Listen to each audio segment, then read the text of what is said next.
Right now, welcome everyone to the final of this year's QUB Intervarsity Open.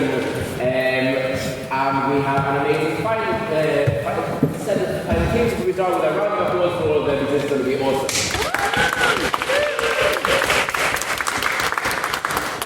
My name is Martin, I'm happy to be sharing it for the speakers. I'm happy to be addressed as male pronouns, and I'm even happier when you refer to the entire panel. These fine people might be rolling me an hour from now.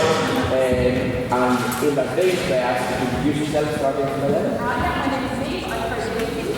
I'm Sam, here at Connor. And Connor. I'm Oscar. Fantastic. You guys know the drill. We start with opening governments. Hi everyone,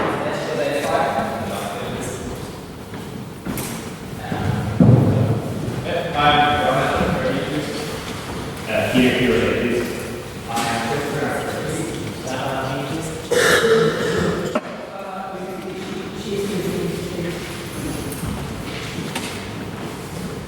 Fantastic. So, on the motion, this house is important.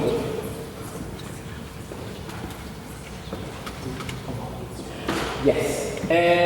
So, in terms of the audience, I'm sure you will have teams that you're cheering for very much. Just remember that, like, if we do any obstructive noise or stuff like that, we either have to assume that the speaker will say something fantastic if you're disrupting someone that you don't agree with, or if you're disrupting someone you want us to hear. We obviously can't hear them, so please try to keep any kind of interruptions to a minimum. And with that, without any further ado, on the motion, this House supports the advocacy of men's issues explicitly independent of feminism. I would like to invite the Prime Minister.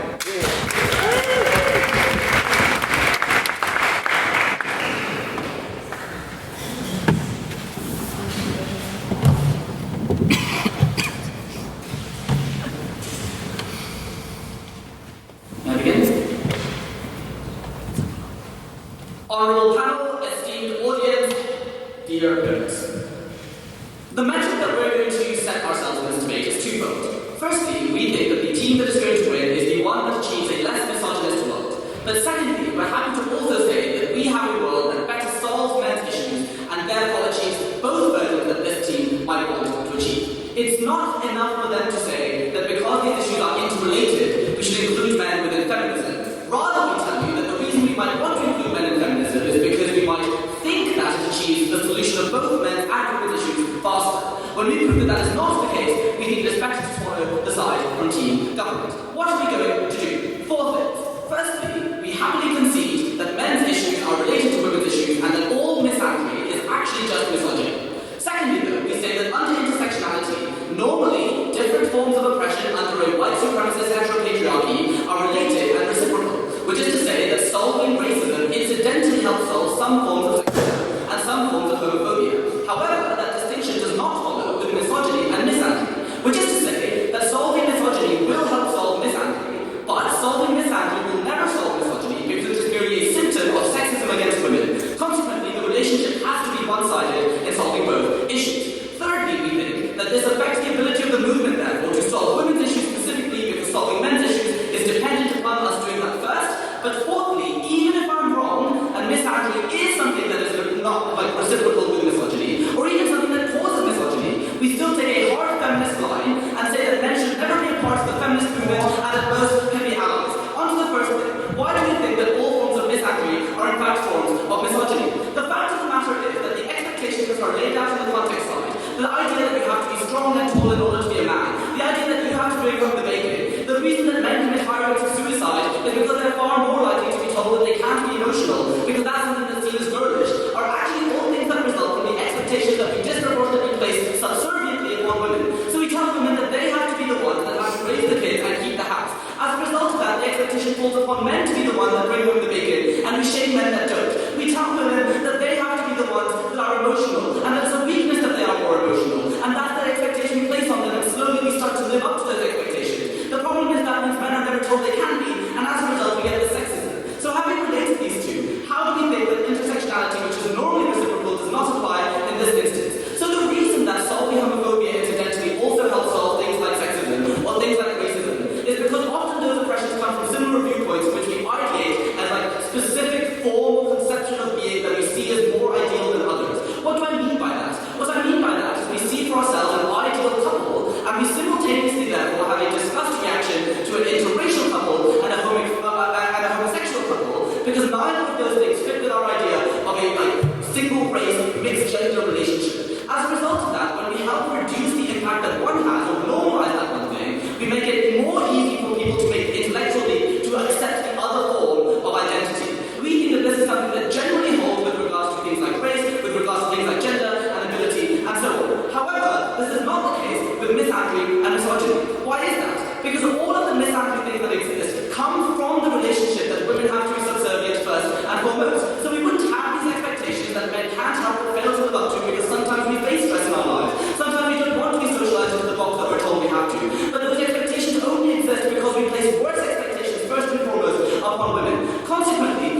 probably fine when that discussion is about men's issues. The problem happens when we conflate the two, and we say that men's issues have an equal right to exist in all women's space as women's issues do, at which point we think that that power structure comes into play. The power structure is irrelevant when women aren't involved in the conversation of those issues. Why do we think that this is the case, right? So we think that this ends up making the feminist movement less effective. How so? A number of reasons. First and foremost, we think the advocacy of men with regards to feminism makes it much harder to call out men who are responsible for sexism because you say, look at the feminist movement, it's full of men. Men can be feminists, therefore I can't possibly be sexist. I totally advocate for the end of men's suicide. I'm a feminist, therefore I cannot be called out as easily as I might otherwise be. Secondly, we tell you that we target things just the wrong way. As I mentioned in my second point, that's an ineffective way of targeting both men's issues and women's issues, and consequently, we let neither done effectively. But even if all of that was wrong, we say that feminism should be exclusive of men. Why? A number of reasons. First and foremost, we tell you that men are often some of the most horrific arbiters of oppression against women. We all know what sorts of things I'm talking about. We don't think it's ever fair, even if it is tangentially a feminist issue, for that to be like a reason that will allow men to be involved in a space in which people need to be able to discuss the oppression that they face and to be able to discuss the sorts of issues that have occurred against them. Secondly, we tell you that men have a tendency to rise up into positions of power, and that women don't even realize that they're allowing that to happen, because often we get so subconsciously trained into doing it that we end up creating a deviation. At least some men removing the ability of women to have agency over their own liberation. Even if it were true that we could fix either men's issues or women's issues this way, we still don't think this is an acceptable way to do it. We beg to propose.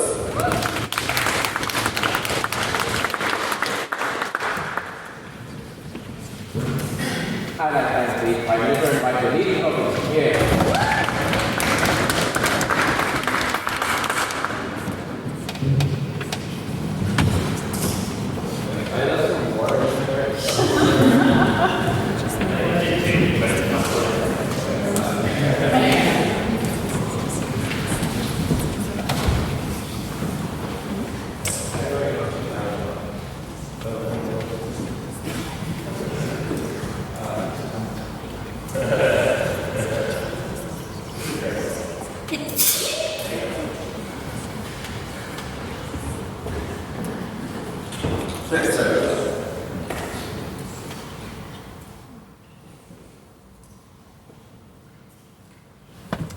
So we think open proposition are fine. We say that issues that affect men and issues that affect women are intrinsically linked. They're essentially those issues. And you said are explicitly in a comparative sense. So that you say that if men are the ones who are supposed to be aggressive and certain women aren't. When you're saying men are aggressive, you're saying they should be more aggressive than women. But what we think they're wrong in is saying that talking about those issues together, in particular, feminism, talking about issues that affect men, in a way that is beneficial to those men. I think that actually brings a better change to both groups. And that's what we're going to talk about in this speech. We're going to talk about firstly, just some brief stuff about why those issues are intrinsically interlinked, although given that open proposition agree with us, I don't think there's much we have there. But secondly, in particular, why we have a more united and cohesive movement to target issues that affect all of us, in particular, based around our gender, why that is more beneficial. And thirdly, as a maybe a sub-point to that, but in particular, why it is necessary to talk about men's issues in order to solve some women's issues, given that nation doesn't think it is. It's why our societal perceptions about men intrinsically and women intrinsically interlinked. Because the idea that women should stay at home means that you say that men are the ones who should go out and work. I think it is a bit unnuanced to say it is from saying particular things about women that stuff about men is about. But a lot of the time, you are putting a huge amount of pressure on men as well. Notice it is in particular the traits about men being aggressive and stuff that have forced them to do manual labour throughout this. That have been quite detrimental. To do that, it's forced them to join the army. It's forced them to do things that can't necessarily affect women. Okay, but in particular, given these issues are intrinsically interlinked, why is it better for everyone to talk about them together? A few reasons for this. Okay, when you have a united movement, it is much easier to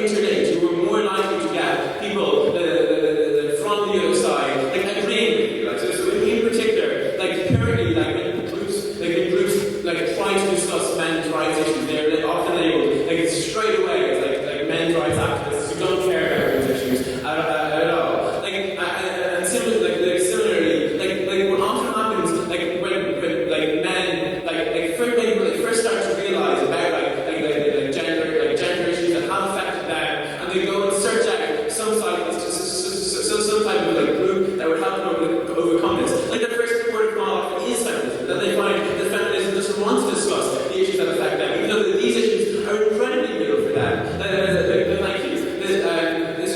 So it leads them to turn against that because those issues aren't being discussed. We think when you put across a coherent message about why these things are interlinked, you no longer have like that level of like essentially competitiveness that comes about when you have separate groups trying to discuss these issues. Notice it is much easier to actually like control the discourse about men's and women's issues when you have like groups that are made up of both men and women trying to control that. So when you have groups that are explicitly made up of men trying to put across the issues that affect men, and like given that like men often hold like more positions of power within society, oftentimes those groups can gain like more exposure. So it is easier to control the discourse and make sure that exposure is being given to the harms that affect both groups. I think it's better in that sense. But notice also like just in terms of like issues that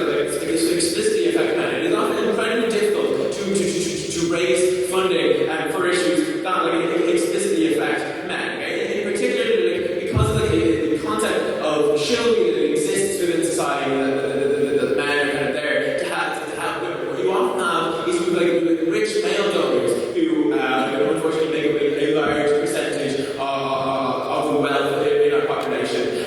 They donate to issues that affect women. So that's why when Erin Bell set up a women's shelter in the UK, she received a lot of donations from rich men for that women's shelter, and then she wanted to expand that out to a separate shelter that would also have vulnerable men who would suffer from domestic abuse as well. She was unable to raise the capital for that because those rich men weren't willing to support those poor men. Given that these issues are incredibly important, we think that we should be able to do those things. We're much better able to do that under the United Group. Yes. So, if as a 15-year-old boy I am body shamed and I know you can seek help for that, but I am told that all people like me, i.e. men, are societal oppressors, how likely am I to want to engage in feminism? Yeah, so the thing is here, you were much more likely to engage with that when you were told that the issues that affect you are also things that affect women. The way in which women are punished is pointed out to you as something that goes along with the fact that you yourself have been body shamed and that men like you have been body shamed. So in particular, why is this more beneficial for feminism? Okay, and in particular for the advances of women in that regard, because the perception of men as these invulnerable creatures that shouldn't feel emotion and that sort of thing. Those are things that are those characterizations of men are often the kind of characterizations that prevent women from becoming CEOs. The kind of things that stop people from going out and voting for female politicians. Okay, it is a much more effective way to address the issue that affects those women. By talking about essentially men's issues about men not being invulnerable, that we aren't invulnerable creatures, that we do make mistakes, that we can show emotion. Pointing out those things and explaining them is much more effective in the advancement of those specifically women's issues. For those reasons,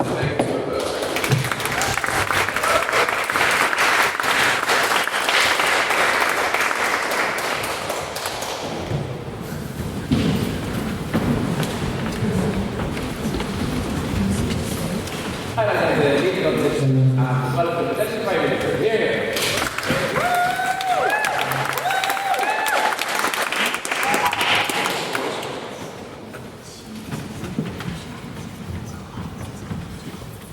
We think the feminist movement should protect the most vulnerable in society, the ones who need the movement the most then, and the ones that should be catered for that movement. We tell you voting government today that you massively credit the percent of that feminist movement to achieve those goals too. The average woman then can't actually succeed at that too, and you actually get worse rights for men then on the collateral. 2 points today from DPM. Firstly, I want to talk about the premise. Secondly, I want to talk about ineffectiveness, and it's actually get absolutely worse then on their side of the house, not only for the feminist movement but also for men's rights. First of all, we'll massively circle, right? We tell you from the government that you solve issues you talk together, right? It's unclear why movements need to include race liberation, feminism, and cooperate. That's to say the feminist movement can still act as an ally to Black Lives Matter too, but doesn't necessarily work with the perpetrators then, or the actual platform that love that movement, right? Remember, this is having a united movement means you don't discuss issues in isolation, right? The backlash he's talking about is unclear to the point that historical conceptions of feminism that weren't there are intersectional, right? That is to say that intersectionality is a very new mainstream social theory. That means that never women's groups and feminists and authors that are much more sensitive to men's issues, right? That means that, but even if it's not that, it's unclear why inclusion is good, right? By its own analysis then, it's apparently backlash is inevitable. Why would that just lead to conflict? Why would that lead to conflict between those certain groups then? And we can call that as a massive barrier then between those men's groups then and those feminist women's groups then too, because the backlash is own analysis then is inevitable. First, I want to talk about the difference, right? We tell you as a show that you place expectations on women, but let's say you put societal norms on them, right? That's just saying you put the societal norms on women too. Men that have to facilitate a societal norm between certain roles, right? That's to say that they have to go into body shape and strike from strong then. That means that they actually facilitate that and are intersectional to the practices and those people, right? Because all the harms we talk about are because of sexism against women, right? That means that there's certain movements that are intersectional in the sense that they set, like they have essential norms and essential goals they work towards, right? That is to say that when you make a change to that certain movement, it's not in relation then to another affections, right? What I mean by that is not that if you accept someone like LGBT people sign up against patriarchal society, right? They see that as the oppressor, the person they work against, right? Because of this commonality between those movements, right? Recognizing the different oppressions that have that element then are tackled by different topics, right? So the fact of like if you accept someone as being like, you know, if you accept an interracial relationship, right, you're probably going to accept someone who's an LGBT relationship too, because those issues then are directly related to, and those two issues then become the same point, right? Recognize though that it's impossible then to do so on their side, because prejudice against women is reciprocal then with the prejudice against men, right? That means you need to target those movements and movements, right? Because the only way that you actually tackle that oppression to is by working through those feminist movements, right? Isolating men from those movements, right? Because recognize the point that it's reciprocal then and not reciprocal then for those movements that have those men and women in those movements too. Because it's impossible then for them to achieve that change, right? Because then what you do is you slow down the liberation of women, because now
follow the role of men, right? That's just to say that as a man, when I go into this movement, that I set out what it means to be a feminist and what I set out what it means then to achieve those goals, right? We think that's incredibly damaging in the sense of now attacking the most vulnerable within that movement, right? Because the most vulnerable people come into it then see feminism as not for them, right? They see that as something that's kind of alien to them because of how they can't like follow the men, right? We think to the extent where men can never strive what it means to be a feminist, right? It becomes incredibly damaging in that regard too, because now men's issues are prioritised over female issues, right? We think to the extent where you actually don't get them, or like when analysis then actually like reciprocation from the both movement then, reciprocation from both those movements too, that's incredibly damaging. Peter. Okay, so inherently, radical men point out really like much more expensive than other people. Majority female leaders. Surely you're hoping about men in other spaces just completely take it out. Look, it's not right, because as I said too, in order to have a movement affecting change, right, you need to have independence in that movement, right? And that's just to say the fact of like when a movement that has independence, right, if it were towards the goal of that movement, right, to be said to where you have the two groups coming together too, you muddle up the objectives then and the actual goals of that movement, right? So as I said before too, when the fact like them coming to the power too, there is a power shift, right? There's a power differential between those two groups then, where men now occupy positions of authority within that movement, right? That's incredibly damaging in the sense that men's issues become the forefront of that movement, right? And they get prioritised. I think to the point like those become the objectives of that movement too. It's incredibly damaging in the sense that men can actually prioritise what they want to use that movement then to go extent, right? I think the fact of like now men use that feminist movement then to have financial capital, and they use that political capital too in order to affect their own change. We think the fact of like when you don't actually affect that change too, we think that's incredibly damaging, and I think have to lose out on that in the classroom. I think it's completely, it's like principally unjust that men do that too, in the sense that they now actually damage and isolated from that movement, right? Because of that, we think that you affect little change into, we have a contradiction between the two, and in the fact that this is mentioned, we're very happy to close. Thank you.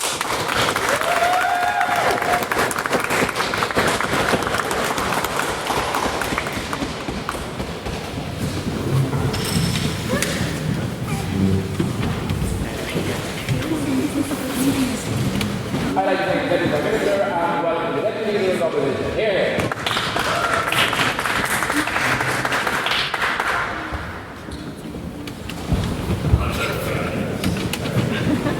It's fine, I know you don't like me, and stuff like that. You're actually man. I actually this thing. Okay. In opening opposition today, what we tell you is traditional gender roles give a set of identities to men and women that is impossible to challenge those roles by challenging one half of that equation, because inevitably, if you leave the other half standing, then that issue is going to reassert itself. We think we have a couple of things we want to talk to you about in opening up. In terms of like going back over the space, depending on the ability to back up. I'm going to talk to you about how the societal tests of men and women are interlinked, why any test of men like inevitably like makes you a test of women, and why you can't challenge all those things by themselves. Second, I'm going to talk to you at the impacts in terms of the amount of activist groups, why those are better than having two distinct groups that fight each other, why you get more funding for men's issues, why it's positive, and then how this like helps women in society overall, why it's therefore like other things that women to do, like even if it's an indirect effort, right? Okay, in terms of some extraneous stuff about men, I would like to point out, in regards to this thing, like, oh well, this is just misogyny, that's like kind of assertive, right? And it's also kind of say it's kind of condescending and incorrect, like implicitly saying women are incapable of harming men, right? So no one else is really just like loudly assert, so we think that's like analytically nothing valid. I just want to step up to why we're like looking up this kind of issues online. He said that's a very radical brand feminism that he's referring to, but secondly, you're at least one argument for that, when you at least doing some things for you, right? When you sit there, like you don't need to be hypocritical and say, oh, you care about gender equality, because they are working for the issues you care about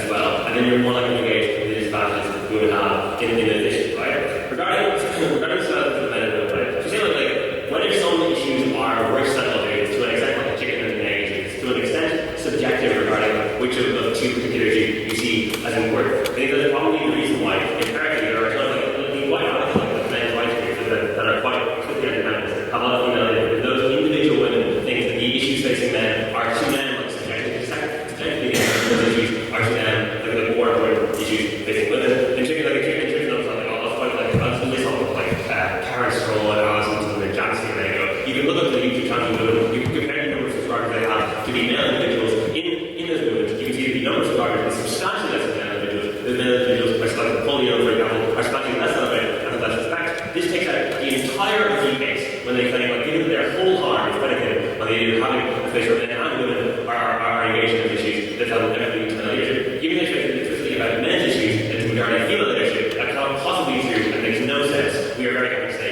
we took them out on that issue.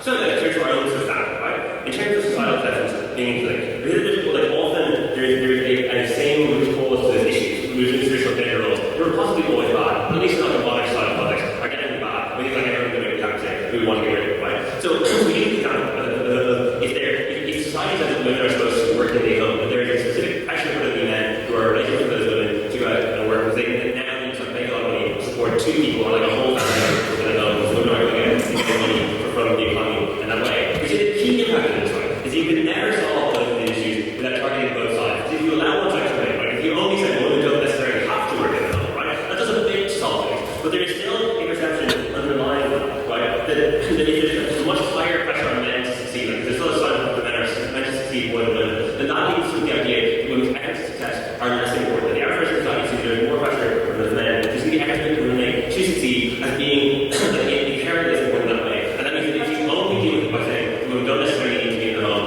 then inevitably there is still a perception that women's work is less important, and that leads to the kind of harm they're trying to avoid. We think that we're very happy to say that we show what is beneficial to men's movement in that way. I was saying Okay, why on earth would there be a power relation that would cause us to negatively construct expectations on men before we create expectations against women that led to those expectations? I think there is no underlying assumptions there right away on that were never explained by the OD team. I'm happy to just not respond to that because like a coherent explanation of how these things work in society. I think there's a load of stuff they never explain underlies that needs to be explained for any of their case to work. Therefore, I effectively ignoring that POI because I think it's around the space. The underlying analysis is never done. They can't respond to things that aren't said. Okay, moving on then to impact in terms of how this group comes back. We say, first of all, a more united access group, you have like a separate men's group and a women's group who are both trying kind of competing, both kind of trying to get different things done. Because you get a more coherent message coming out of the average person who's engaged in these issues. The fact that traditional gender roles are in modern context bad, that there's if you see the same poster from the same group and it is like a coherent message opposed to like a message that are sort of going along the lines of traditional gender roles bad, but because they're from different groups, like a bit confusing to take a bit different angles on it, that's less convincing to people.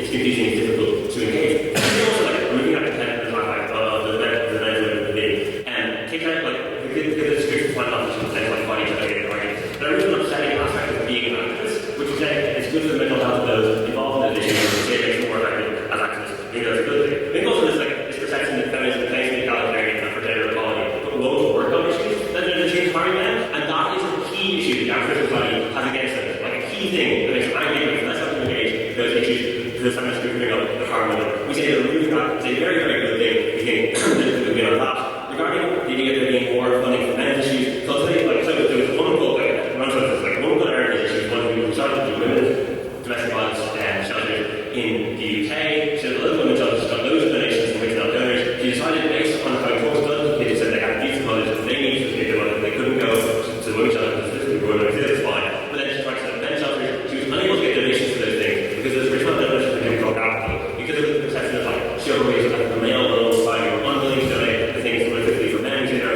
likely to donate to these groups for men and women.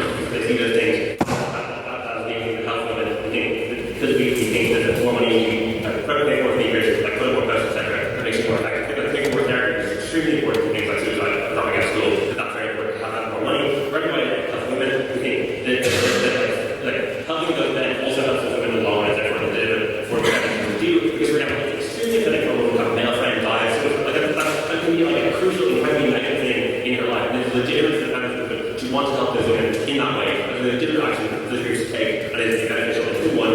Then in terms of so going back to my men and women's issues being we said the perception of female vulnerability, being a higher rate of vulnerability in men is intrinsically tied to assuming women as less strong, less confident men. When we start seeing men being inherently more powerful, less vulnerable women, we start breaking down those perceptions. In terms of that, people are more willing in that case to promote confident women in the workplace, to vote for female leaders. We think that is good because it brings less barriers to women into success. But it's also good for all of society because it inherently more gender balanced workers get better outcomes. Inherently, governments have more gender representation, more gender representation, do a better job. We think that those barriers to female success are extremely powerful to all of society. We show you why this is a better way of breaking them down. We are incredibly happy to about it.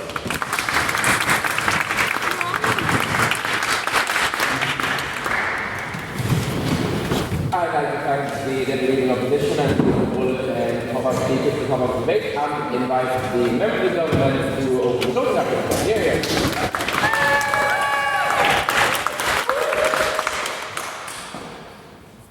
Panel. We say in society there are broadly two movements to address and analyse masculinity. The first one is the men's liberation movement, which sees masculinity in the context of wider patriarchy and seeks to deconstruct those movements. We say a second, far larger, and far more harmful than those, a splinter from that, is the men's rights movement, which frames the problems that are faced by men in the context of oppression done by women towards them. Myself and Stefan are going to explain an extension. While we will now have more men who will identify with the men's liberation movement, we will have less power given to a toxic movement that seeks to say and have horrible things done towards women, and more power for a movement that instead seeks to deconstruct patriarchy and on net have more people seeking to deconstruct patriarchy, as well as having a feminist movement that is more effective in addressing its needs. So two things in this speech. One, why building a modern men's liberation movement undermines toxic masculinity, and secondly, the discussion on the feminist movement. A few pieces of rebuttal before we do that. First of all, on this idea that there are very few men involved in feminism, and that means they don't manage to undermine it. We say that some men involved in feminism is a sufficient amount to undermine it. Insofar as firstly that men tend to be more dominant in conversations, they tend to be more likely to be socialised to seek out political power and seek out influence, and tend to come from positions of being more confident in knowledge and expertise. They will probably actually think they know more about women's oppression than women do themselves. Secondly, we say they have a massive ability to frame discussions, and thirdly, we say the feminist movement should be a safe space for women insofar as there shouldn't be men in it, right? We also say, first of all, that the fact that there are few men involved in movements that seek to address gender roles is bad. We would rather have two separate movements, one of which is able to encourage more men to join us, so on net we have more people involved and more men involved in deconstructing patriarchy. Secondly, they explain, they say that separation is something that's bad. Given that we were explaining later on that separation will lead to on net more men involved in undermining patriarchy, that's a good thing. And thirdly, they say that feminist groups are not seen as addressing key issues like suicide, which means that lots of people, including women, like male suicide, which means that lots of people, including women, can feel in such a way aggrieved by that feminism is addressing that. We say that if we get an active men's liberation movement that advocates for those causes, that means that feminism itself is seen as less being responsible for those issues and less being expected to. So then there will be less calls on feminism to be like, oh, you have to fight for men's issues. We specifically have a group that now does that effectively. First point is substantive on building modern men's liberation movement and why that undermines toxic masculinity.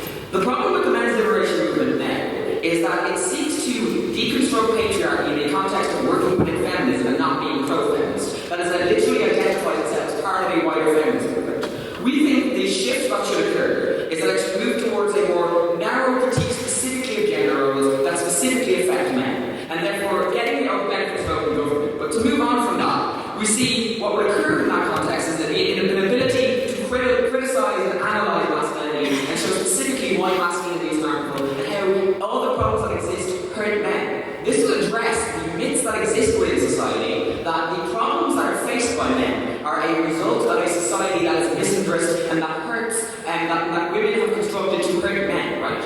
Why is this specifically important, right? Because we think the issues it will address with, first of all, are good to have more efficacy on in general. I think it's good to have more people involved in anti-suicide campaigns and more people involved in anti-body shaming campaigns, even in an abstract sense, because those things are specifically harms. And if you have movements of people fighting against those things, that's broadly good. But given that people still identify those problems as existing, men seek out means to find out why that's happened to them. No, if you go online and try and seek that out, one of the first places you will find will be on the male blogs of Manosphere or on things like the Red Pill, right, which will give you a great deal of information to tell you that the reason you are facing these problems is because that women have done this towards you. The men's liberation movement, by context, when you go on there, will say this is because, probably correctly, that men are to blame. But no, when you are a 15-year-old boy and hear that level of nuance specifically lost on you, so you head over to the men's rights, associations instead, because that's more likely for you to happen, right? We say what happens now is by doing this, and we get more of those young men to understand and criticise gender roles, and to see that the problems that they face are constructed by society, and now we're in a better position to undermine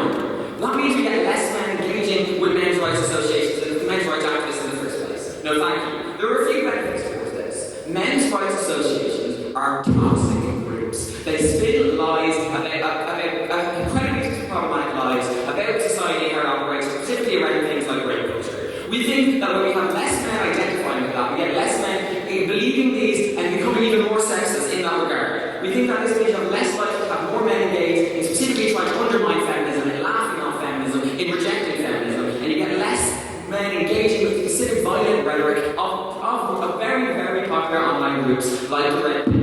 This is beneficial, right? Specifically because we think there are a lot of men in the middle who wouldn't identify either as men's rights activists because they see them as being very, really creepy, but also wouldn't identify with the men's liberation movement for the same reason. We think we'll get more of those men in the middle to identify with the men's liberation movements, which means now you can have an open discussion about things like masculinity and role in society, without the immediate association of toxicity that is because of that. We think more men discussing that will come to them to analyse gender roles and see where they are talking, why they are problematic, and how to address that in a meaningful way. We can taxify that movement, and our net, therefore, get, even if it is in a convoluted manner, more men who are broadly pro-feminist and who seek to deconstruct patriarchy. Lucy. Okay, your case faced the idea that a 15-year-old boy will either find extreme feminism or why can't we have more just for the... No, our entire case is not to find something in the middle. We're making the men's liberation movement something that says you are hurting and that is because of these specific reasons. It's not saying that you are to blame. Instead of saying that there are gender roles that are constructed by society. In many ways we're saying that like when you tell a skinny, you basically say like a skinny boy like me, the problem is big boys that set that, right?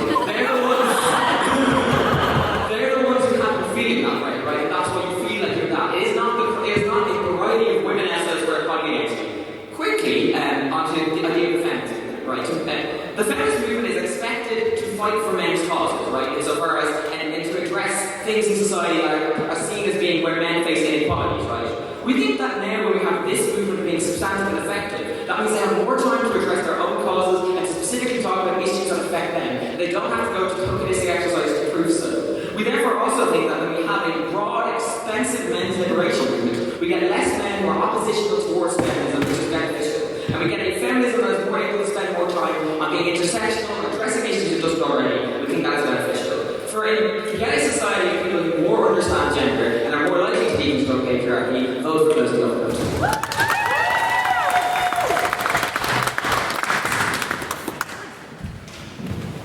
I'd like to thank the government for the members of this.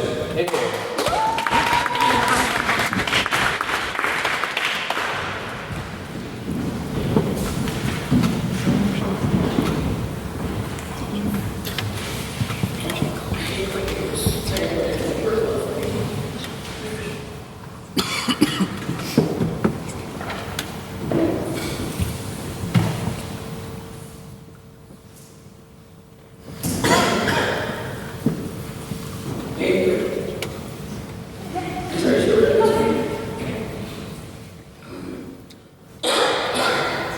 Sorry, only you just keep this quiet for 14 minutes. I'm sorry.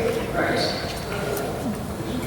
Okay, in this speech, I'm talking about three things. I'm going to talk about why, when you separate movements, this movement will be inherently oppositional to feminism, why that is a not negative. Second of all, I'm going to talk about breaking down toxic masculinity. And not only does this not do that, but it worsens some of the most inherently terrible things of toxic masculinity. And finally, I'm going to talk about the importance of female voices, not only in a movement, but in general, and it's folks that over massively. Right, we're going to probe, but also the second speech, so I can quite elaborate more than that. Right, okay, first point. Why do we separate and make it inherently opposition? You will increase the protagonism to women by implementing this notion 100%. I'll bring this as the first point. First bit of that. The not all men hashtag on Twitter didn't receive so much hate from the feminist movement or wasn't deemed offensive because we don't realize that men are hard to patriarchy. We didn't hate it because we think all men are monsters. We didn't like it because it created attention and got attention for men's issues by directly undermining the experiences and issues of women. Every time you separate it, every time you say that I am talking about a men's issue, a women's issue, you necessarily undermine what those women are working for. Why? Because the feminist movement doesn't seek to make it that women are the oppressors of men. It's a movement that seeks to make people realize that women should be treated equally to men, or all genders should be treated equally, right?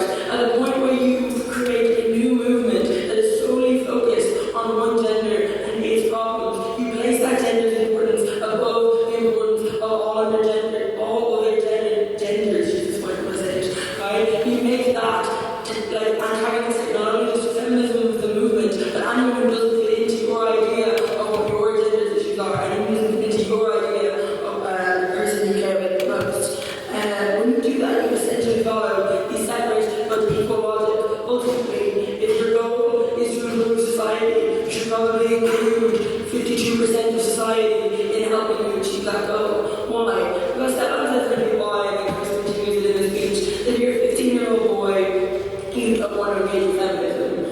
Okay, so on this. One, I don't think it's true that the first thing that they will find is, oh, you are a man, and therefore you are the problem of all evil, right? You might find one or two blogs saying that. You can equally find lots of blogs talking about toxic masculinity, talking about like all the feminist blogs that talk about the issues, and the reason we have all the information we do are on the internet. But even if they are correct, it doesn't mean that this is the alternative that they should propose. Like in POIS, they don't just support an level. Why is that? It's quite like the he or she movement. There's essentially just men coming out and saying, I'm a feminist because I do believe not only that I believe in all the feminist things because women deserve to be equal, but also because I believe like these issues do like men too. The 15-year-old boy finding out Joseph Gordon-Levitt, finding him, right? That means that like he gets all the benefits they talk about without the harms of my speech, right? Yeah. So supporting this movement comes at the cost of other movements. Hunt has to say that apparently.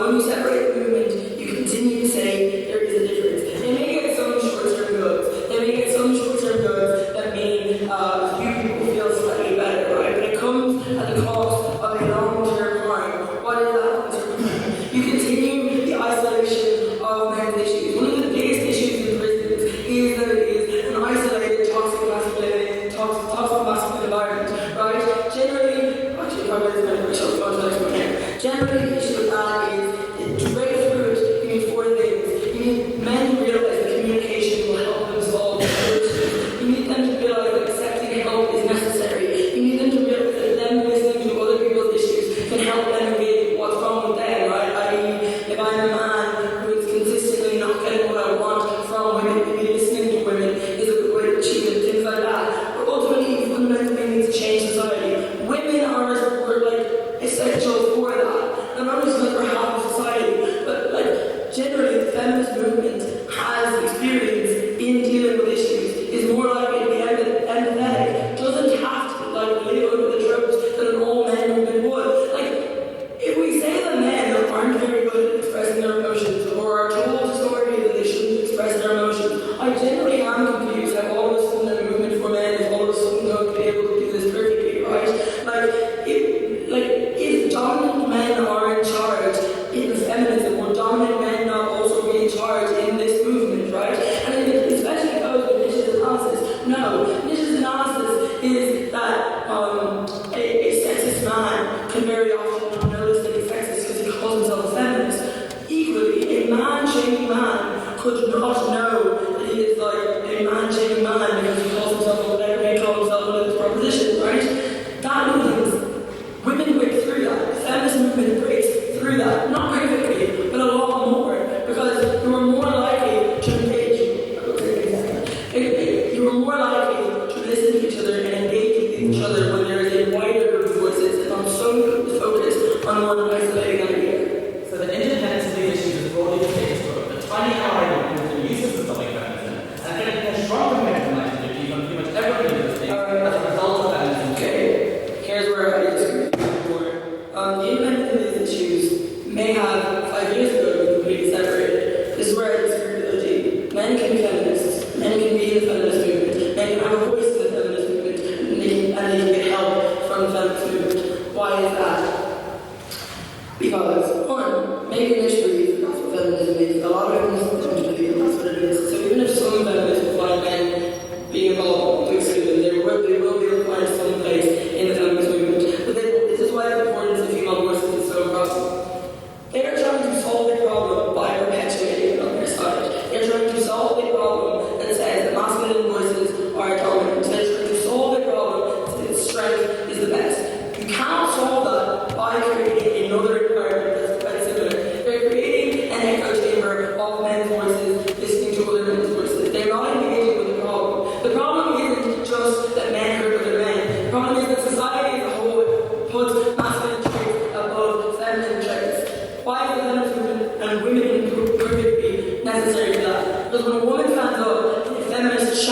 or in a debate like this, one of us, we're able to stand up and say, we understand, we can help you. They silence women, please don't do that. We're going to do that.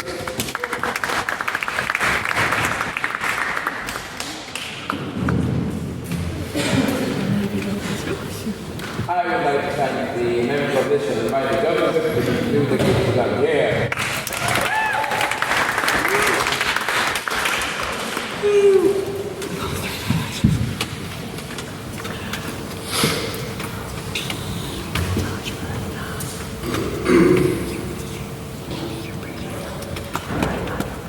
Thank you for the floor, Honourable Panel.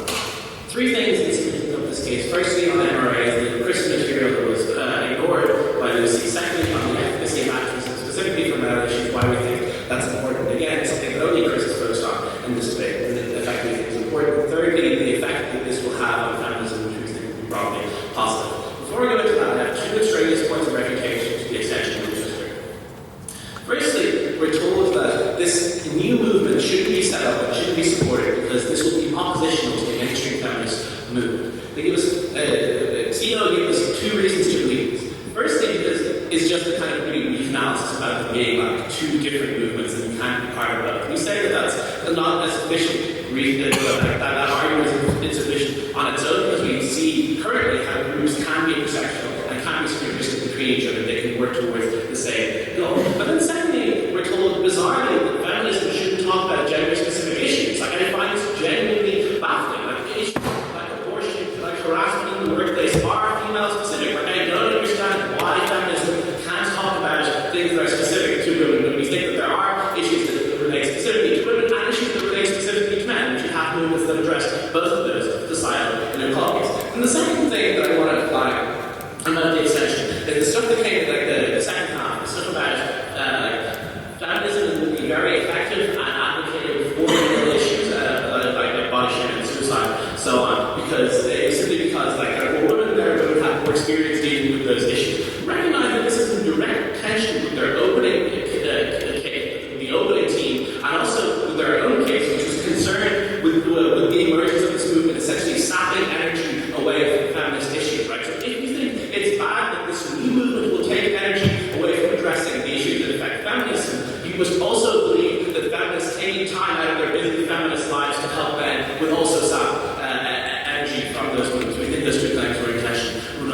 On MRAs, we said, by some of the Chris telling you is that there exists a disconnect for the young boys. Like someone who is rejected sexually or who is body shamed, etc. Like someone who genuinely, a human being feels bad about their own life. They go online and then see that, in mainstream feminist thought, that they have what's called male privilege, right? That is a disconnect that doesn't fly with it, right? They don't understand that, it's kind of like, how can I have privilege when I, from my own life, know that I am being otherized? Similarly, right, when you're told about the gender pay gap, and see that jobs like oil rig workers are disproportionately men, like those are two things that are can both exist simultaneously, but seem in contrast with one another, and they probably do stand for the same issues. But what we say that what happens currently in the current framework is that men are told that their problems are lesser or they don't exist. So everyone kind of laughs at ironic misery, right? But that's the problem, right? That's the problem, that those issues are inherently seen to be less important because the lens of feminist analysis sees men as the oppressors in society, often simply on an economic level, right? The men have vested interest, shouldn't move out of capitalism and the way earning streams and so on. While that is undoubtedly socially true on a societal systemic level, it's incredibly otherizing for a young 15-year-old boy to be told that they themselves are the cause of the problems that oppress them. That is the kind of logic that leads to people being otherized from the feminist movement and essentially doing on things like MRAs, right? These are the impacts that Chris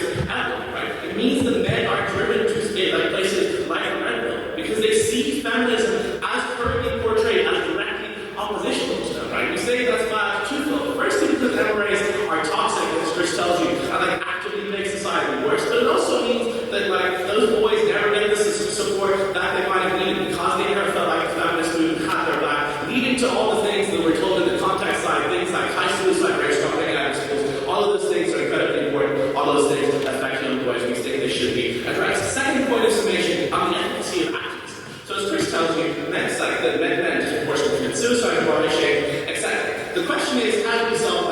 opening opposition to contribution to the debate, essentially to say that, well, we should all pool our resources together, and therefore we'll be more efficient at solving that problem. What we say, it's not about how many resources you have, it's about convincing people with those resources, right? So men's activism in the context of patriarchy frames their issues as being self-inflicted, right? That like men create patriarchy, and that the issues that affect them, as ancillary harms from them, which is again true but unconvincing to most men, right? What we would prefer these groups to do is to appeal to those men's rational self-interest, right? To support a movement that directly addresses those issues without going through like all the steps of becoming a woke feminist, right? We say we support a men's liberation that looks at issues like male suicide rates and pernicious body expectations, not in the context, for example, of the male-controlled media and the male sexualization of the female body, but simply on an individual level, right? That tries to understand what that young boy is going through, right? Because we say, like, if you do want them to become feminists down the line and get involved in societal activism, we say that people who are brought in by this kind of male issue activism are likely to be brought into the broader social justice stream as a result of labor. Inherently, I find that I really have female because often women are arguing if you want to like that numerous very often female seeing it as an important issues that they must be positive impact. I can understand feedback, obviously lose that. Okay. Seeing women work their issues, they must be positive impact on how young men see them. Oh yeah, that is probably true, but I don't see why that's mutually exclusive with addressing issue that specifically affect them. Finally then, effect on feminism. There are three reasons why we think it'll be broadly good. Firstly, like fewer MRAs, like as Chris tells you, like essentially like we want to increase the amount of men who are engaging in men's liberation as opposed to the men's right activism kind of male advocacy. These fewer MRAs spreading toxic lies about the rape culture, making society actively worse. Secondly, it just frees up the feminist movement and gives them time to talk about female-specific issues and to act intersectionally, right? Like again, we do think that feminism probably should address the issues of women first and foremost, contrary to what closing opposition tell you. I think that's probably good for them. Thirdly, we think in general, if more people are interested in like male-specific issues and deconstructing gender roles which specifically affect men, they're more likely to get more woke societally, which means that they're more interested in social justice as a concept. For these reasons, support the motion.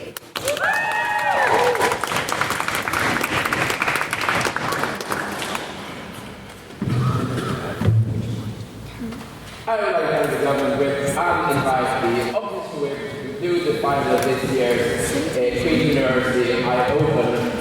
Here.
Society stuff that working together does not mean we don't work for women's issues, right?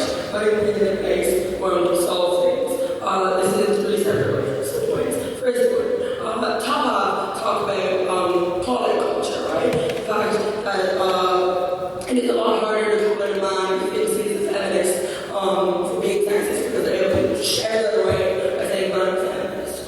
Like, two things on that. One, that it's not as bad. Like, a man who is slightly sexist and feminism, but like is a feminist, that is not as bad as a man who says, I don't need feminism because my problems are being solved somewhere else. I don't need to help women in any shape or form because there is a movement now that literally solely solves my issues. I'll take a little bit of banter from the lads when they stand up for me and my issues over them not standing up for me at all and not helping my issues at all. No, thank you. Feel like somebody can be an ally, that's the second subpoint. Ally, that is not enough. Why? Because one, you get less allies, right? You get less people who will be involved in the movement if they're not getting active in themselves. It's unfortunate, it's fucking true, right? People don't want to go out picketing. They don't want to put themselves in harm's way if it doesn't affect them in any shape or form. That is why feminists are making a lot of the time. Even those who really don't want to, like I'm happy for the lads to join in, but like even those who really don't want to realize this necessity, and also the original fucking feminist movement had a lot of men in it. Second of all, it's antagonistic. This movement is inherently antagonistic, so it seems unlikely to me that you are going to be an ally of the feminist movement if a lot of your rhetoric is surrounding around things like let's solve this issue for men because women don't have this issue, right? Like the idea of men dropping out of education seems inherently come in for that solely, but seems inherently oppositional to women to be in education, right? They just often don't go together. Feminism can find a way to grant a societal issue of education flaws.